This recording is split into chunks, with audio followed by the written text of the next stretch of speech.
농업법인 등 대농의 보조금 완화를 주요 내용으로 하는 관련 조례 개정안이 오는 5월 시의회 상정을 앞두고 있는 가운데 일반 농가의 보조금 정책에 대한 불만이 나오고 있습니다.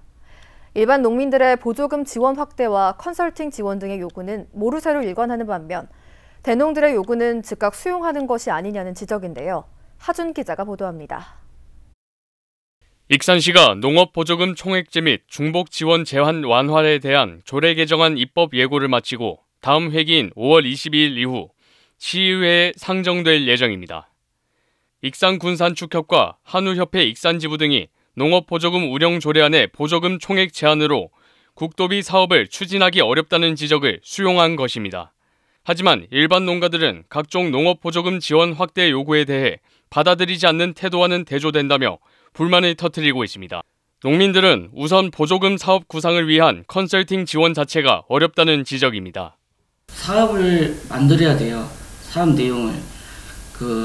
농기계를 보조받고 싶다 그러면 어떠한 농기계를 어디에 쓰기 위해서 그 사업을 만들어야 되는데 그 사업을 농민들은 그 사업을 구상하기도 어렵고 그리고 또 그것을 컨설팅도 길센터나 시에서는 잘 안 해줍니다.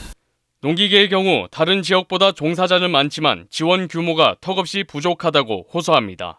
타 지역, 특히 전국 같은 경우는 농기계를 구입을 할 때 1,000만 원씩 지원해주는 사업이 있는데 익산시는 아직 하지 않고 있고 그러다 보니까 또 익산시가 또 농지 면적도 정읍이나 군산이나 김제보다 훨씬 크고 농업 인구도 많아요. 그리고 쌀 생산량으로도 전국에서 4위에 손꼽히는 농지 규모를 갖고 있는데 농업 정책은 조금 거기에 못 미치고 있는 것도 있고 비닐하우스 농기계 등 지원이 부족해 농촌을 떠나는 20, 30대 농업인들이 늘고 있다고 말합니다. 시에서도 지원 사업을 통해서 농기계를 하나씩 해주면 그걸 가지고 자기 일뿐만 아니라 그 마을에서 작업을 해주고 소득도 얻을 수 있는데 그게 안 되니까 지금 거기서부터 이제 정착을 못하는 것도 많고요. 여기에 코로나 상황까지 겹치면서 농민들이 자신들의 어려움을 알릴 기회가 점차 사라지고 있다고 호소합니다. 시에서도 지금 코로나 때문에 비상상황이라는 이유로 그런 창구들이 좀 막혀져 있고요.